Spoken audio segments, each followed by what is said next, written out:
मला आज मस्त सुक्या कर्दीची भाजी करूया बरं का. हे आणलं होतं की नाही मी जिरं म्हणते सॉरी झिंगा आणि कर्दी. हे कर्दी निवडायचं लय ताप आहे ह्याचा, पण खायला चवीला लय भारी आहे बरं का. कारण ह्याचा निवडल्यानंतर कचराच जास्त निघतो.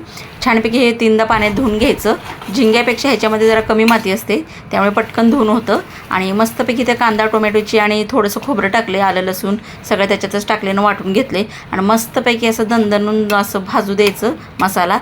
कारण मी भाजून टाकला नाही, जर तुम्ही भाजून पण ग्राइंडिंग करू शकता. मी डायरेक्टली ग्राइंडिंग करून मग मसाला भाजला आहे. आणि छानपैकी बटाटा आणि कर्दीचं कॉम्बिनेशन एकच नंबर बरं का. काय घमघमाट सुटला होता. मस्त दुपारी केलं होतं बरं का आज. आणि त्याच्यासोबत ज्वारीची भाकरी करायची आणि थोडासा भात, लिंबू, कांदा. अरे रे रे एकच नंबर बरं का.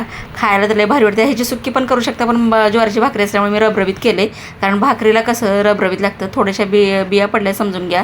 आणि कसा वाटला व्हिडिओ आवडल्यास लाईक शेअर सबस्क्राईब नक्की करा.